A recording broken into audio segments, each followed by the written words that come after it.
born into a sporting family, how much did your father's career actually influence your life and your career choice?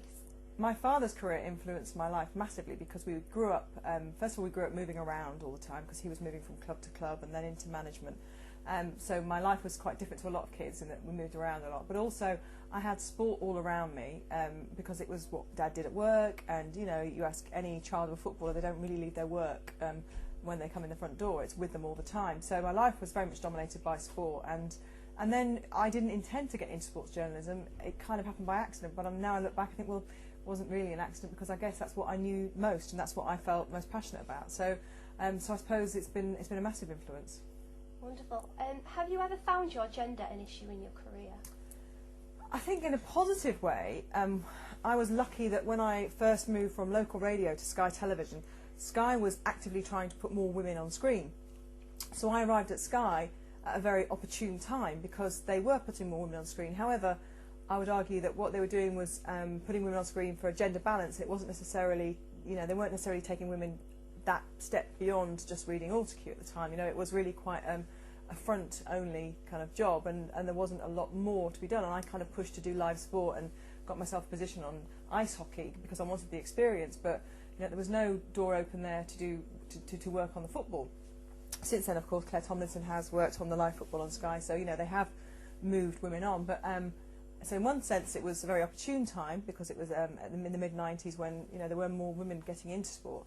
But at the same time, you know, I had to kind of push hard. But I didn't, you know, I came from local radio, and I had to kind of push hard to move into other areas of sports journalism, sports television. So it was a double-edged sword. You know, I'd be lying if I said I didn't use it to an advantage in the sense that you know it could get me opportunities.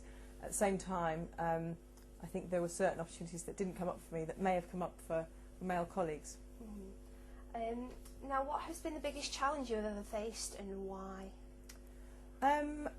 Personally, the biggest challenge was leaving ITV and coming to the BBC because you know I wasn't treated particularly well at the time. It was, you know, it was very public, everything that was going on with me, and that was quite hard to kind of, you know, not feel very down about it and not feel I'd built up, you know, a career and I'd worked hard and it was all just going to kind of slip away. So I had to, you know, I had to work hard to keep my confidence up and believe in myself. So, you know, that was a very big personal challenge, you know, a time in my life when I just had children, and so, you know, never did I feel more vulnerable as a woman because, you know, I was becoming a mother and then thinking, do I, you know, is it worth salvaging this career? Should I, you know, do I need to kind of, you know, do this, or should I, you know, think about something else? And I seriously thought about other things, and I thought, I've worked so hard to get to where I was. I didn't want to not be involved in it, and I enjoy the job very much. So, you know, I was given one door closed, another door opened, and I was given great opportunities here at the BBC. Completely, I agree with that. Now, do you think that there will ever be gender equality in football journalism? I've always said, you know, it's, if you look at any football ground, yes, there are more women there, but there are always more men in every football ground in the country every Saturday. So, you know, I think there has to be a realistic approach to it. You know, you're never going to look at a football news desk on a newspaper and think, oh, it's a 50-50 split, because that doesn't reflect the fans on the terraces, you know, and obviously it's increasing. But, you know, I hope that they can move to a more equitable balance, that it does start to reflect the fans on the terraces.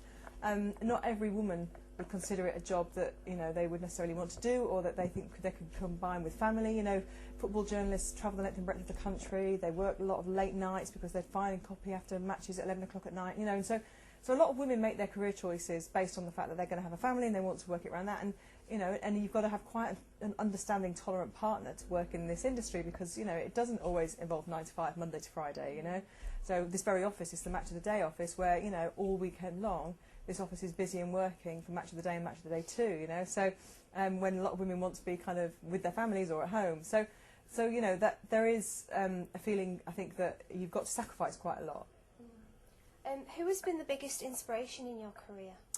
I think at various points in my career, there have been certain people who've been very important to guide me, and you know, either whether it's a boss, you know, my first boss at ITV was Brian Barwick, who was now the Chief Executive of the Football Association, who was a very supportive and also a great believer in what I was doing, and he was, you know, he was always very encouraging, which is, when you have a boss like that, it's easy to flourish and it's easy to grow, you know, and so he was great. And then, you know, Roger Mosey at the BBC has given me a lot of opportunities, but I would say in terms of inspiration, I take inspiration quite a lot from the people I'm talking to, and I get to meet some incredible sports people, and I usually come home from an interview thinking, oh gosh, what I do is so mundane and boring, because their lives are so incredible because they're doing what I really want to do. So this is definitely second best, this job. Doing what they do is the best thing. But I get that real buzz from meeting people who are so great and so inspiring. My challenge is to try and get a bit of their magic dust through the screen so that people at home can also be inspired. And a lot of people watching have mundane jobs, or they've had a rubbish day at work, and if they can just get a little bit of a sense of what it's like to be AP McCoy, Andy Murray, Thierry Henry, whoever it is, then that's what I see as my challenge, really. Great. Has there ever been a moment in your career where you have ever felt out of your depth? For sure. I've definitely felt there were moments where I thought I was in an episode of Faking It, where you kind of think, I can't believe I'm in this situation, and so many times. Today I had lunch with the football editor of the Times, and I write for the Times, and I was saying to him how unconfident I feel every time I file a column. I feel like, oh, it's not good enough, and I think he said to me, I said, maybe twice a year I bang the kind of send button on my computer and think, oh, that was a good column, and he said, well, that's about the right ratio, in the sense that that's about as many times a year he feels he's done a good paper, and so I think you hard on yourself because you want to get the best out of yourself. So in that respect, you do feel not so much out of your depth, but you feel like, oh, this could be better, why isn't it better, but there have been times where I've thought, oh my gosh, what am I doing here in this room about to interview, somebody incredible. Not so much on this programme Inside Sport, but more when I was doing post-match interviews, those kind of situations, because they're actually much trickier because they're less controlled, I think.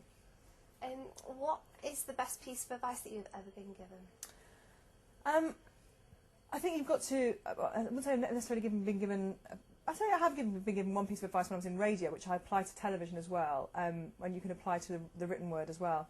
To try and think of somebody, literally imagine somebody that you're either talking to, broadcasting to, or writing for, because you won't capture every single person who reads, watches or listens to you in the same way that you'd like. But if you try and imagine that you're communicating to one person, it will make your communication better. So that's kind of a very practical tip. But I think the best adage, if you like, is Gary Player said, the harder I practice, the luckier I get. And I think, there's nothing that beats hard work in any industry, and this industry is no exception. And the people who make it look easy, it's because they're working hard. They're like little swans with their feet kind of pedalling furiously underneath, and everything else looks easy on top.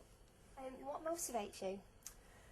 It changes, at various times throughout, the last 10 years or so. I think different things have motivated me, and I think now I'm at a position where I'm 34 years old, nearly 35, and I feel I want to do some really good work, and kind of do stuff in this industry that I can be proud of, and that I feel like I kind of trying to really produce good programmes and write good columns and stuff that that I will. I think now that I've got children, I feel it's stuff that if they were a bit older, they would watch and be really proud of their mum. Yeah. Obviously, I mean, you're presenting your own television show. You're a mother. You're married. You've been on a reality show, Strictly Come Dancing. Is there anything else that you would like to achieve before you retire? I don't. When I saw that question about retirement, you kind of think, gosh, that feels like it's for somebody else. You know what I mean? Because I can't ever imagine not working. But I know that there will come a day, where I don't work. But I'd like to, the opportunities that I've got around me here at the BBC are fantastic, and it's the kind of place where ideas are welcomed. I'd like to work. I love interviewing, and I'd like to interview people outside of sport as well. I think, which I get to do on my radio show, which is great, but I would like to have a television vehicle that does that as well. So, maybe one day something along those lines. But what I've realised, I think, since I've turned 30 is that I don't have to rush so much. I felt I spent my 20s rushing a bit, and actually, in spite of what, the Daily Mail might tell you, there are older women on television who are valued. It's not all about being 22, So I think, that every time somebody over the age of 60 is lobbed off television, there's a big outcry. But, I think there's plenty of time, and I can, just enjoy what I do. And lastly, what advice can you give to females looking to break into the world of sport journalism? I think it's sad that I've got to say it, but you've got to be twice as good in many ways, and that's the case for not just women in sports journalism.